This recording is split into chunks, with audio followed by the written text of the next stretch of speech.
Long ago, in the land of Israel, there lived a young shepherd boy named David. He was the youngest son in his family.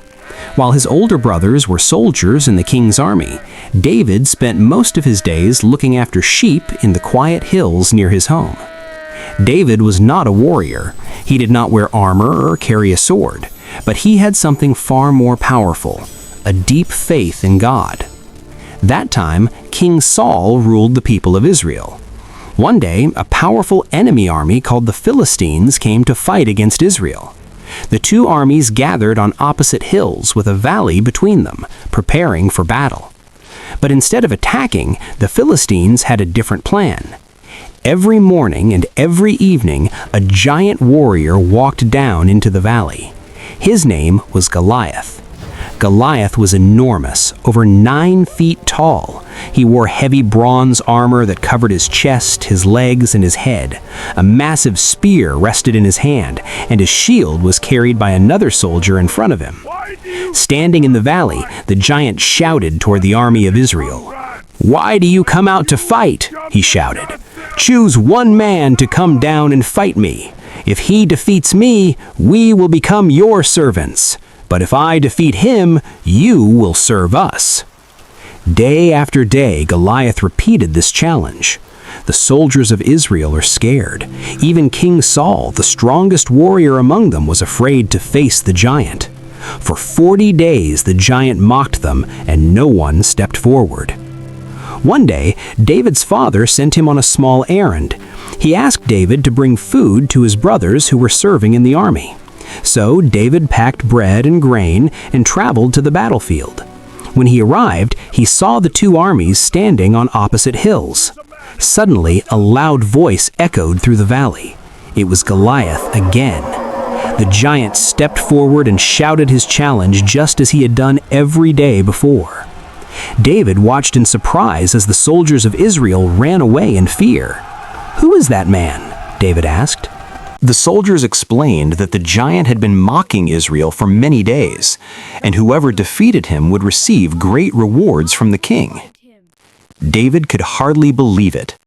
"Why should this Philistine defy the armies of the living God?" he said. Then the word of David's questions reached King Saul. The king asked for the young shepherd to be brought before him. When David stood before the king, he said something unexpected. "Do not let anyone be discouraged because of this giant," David said calmly.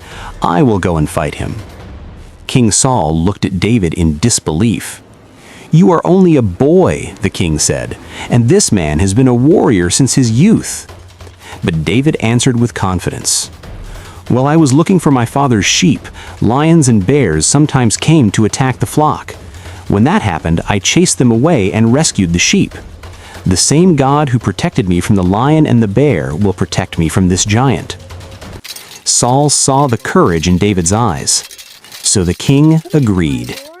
He gave David his own armor to wear for the battle, but when David tried to walk in it, he could barely move.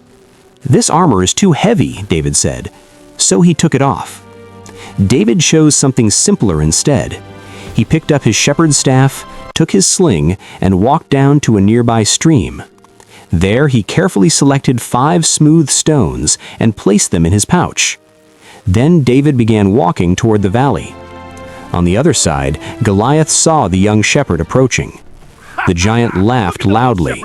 "Am I a dog," he shouted, "that you come at me with sticks?" Goliath cursed David and threatened to feed his body to the birds. But David stood firm. He answered the giant with bold words. "You come to me with a sword and spear," David said, "but I come to you in the name of the Lord of heaven's armies, the God of Israel, whom you have defied." Then David made a powerful declaration.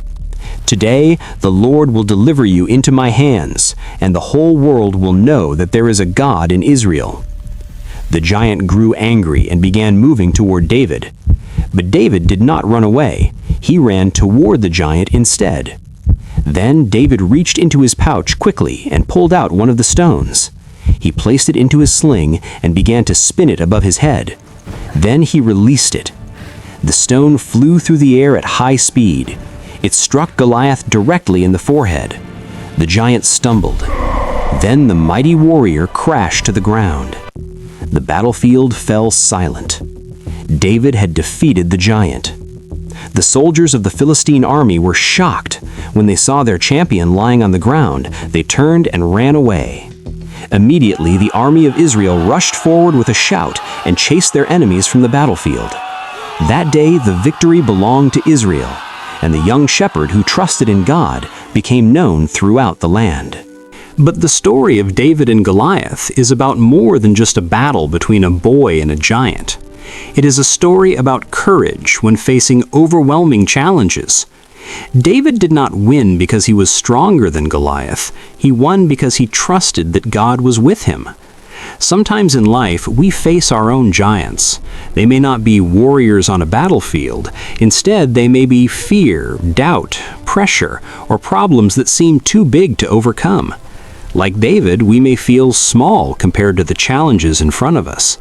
But this story reminds us of an important truth. Faith can overcome fear. And with courage, trust, and faith in God, even the greatest giants can fall. That is the timeless lesson of David and Goliath.